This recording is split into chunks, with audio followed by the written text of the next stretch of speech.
Terimalah salam di dalam Dharma, Namo Sang Hyang Adi Budaya, Namo Buddhaya, dan salam sejahtera bagi Bapak Ibu Saudara sekalian.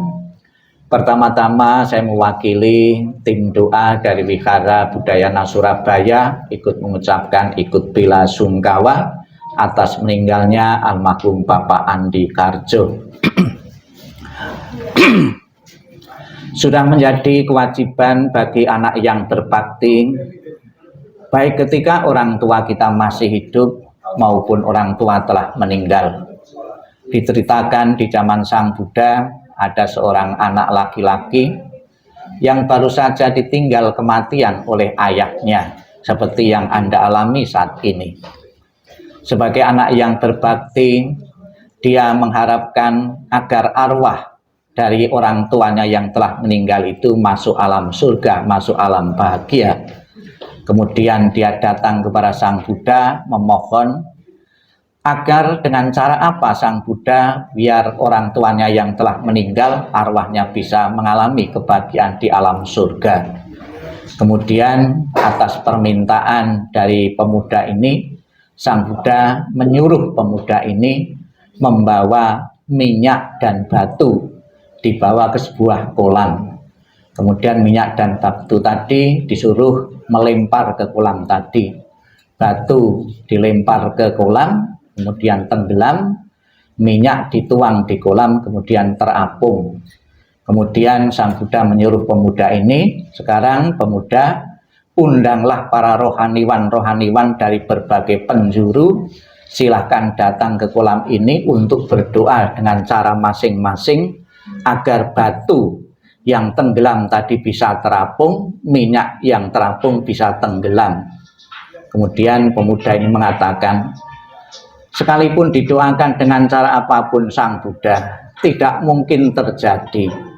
Batu yang berat akan terapung, minyak yang ringan akan tenggelam. Kenapa tidak mungkin?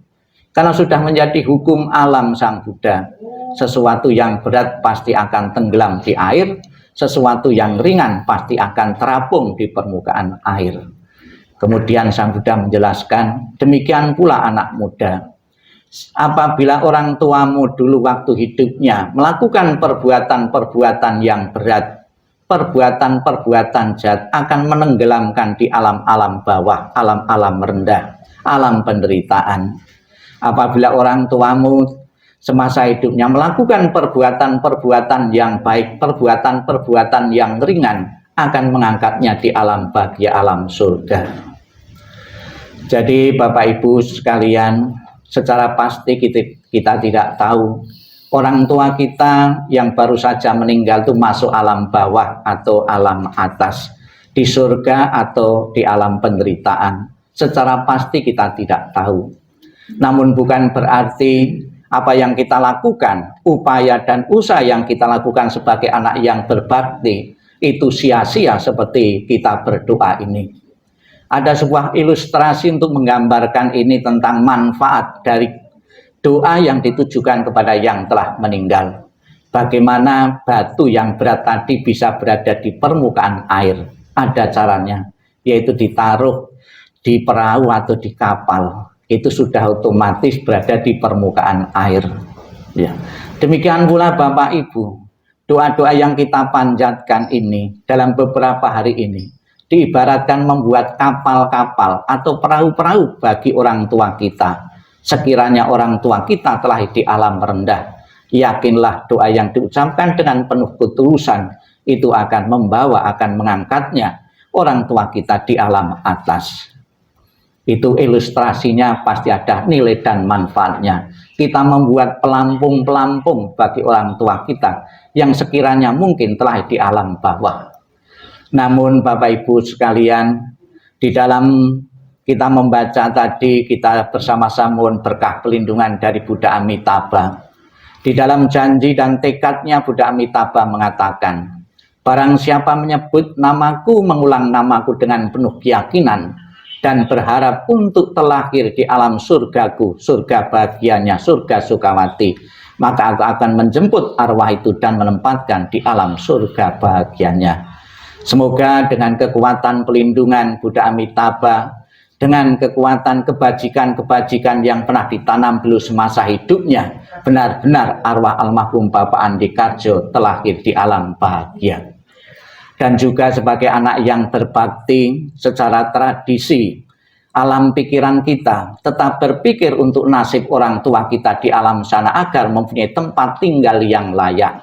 Maka di sebelah peti itu ada rumah-rumahan, karena kita berpikir ya, orang tua kita di alam sana nanti biar mempunyai tempat tinggal. Itulah pikiran orang yang berbakti, selalu memikirkan kemana orang tua pergi. Kita pun selalu menyiapkan tempat yang layak bagi beliau.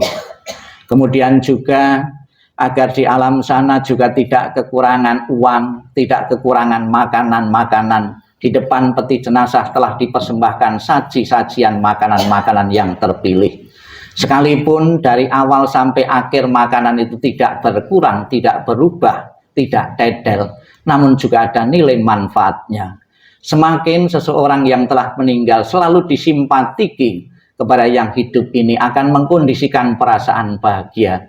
Perasaan bahagia yang diciptakan oleh dirinya sendirilah akan mengkondisikan arwah untuk menempati alam bahagia. Tapi sebaliknya, apabila sepeninggal almarhum didukung ya ketidakharmonisan antara keluarga, antara anak dan sebagainya, itu juga bisa mengkondisikan arwah itu mempunyai kondisi menderita. Sebetulnya membuat surga dan neraka bagi orang tua kita sendiri itu tidak usah menunggu mati. Ketika orang tua kita masih hidup pun kadang-kadang orang tua bisa masuk surga, bisa masuk neraka. Apabila anak-anak itu hidup rukun harmonis, kita telah mengkondisikan orang tua itu memiliki kondisi surga, bahagia dia.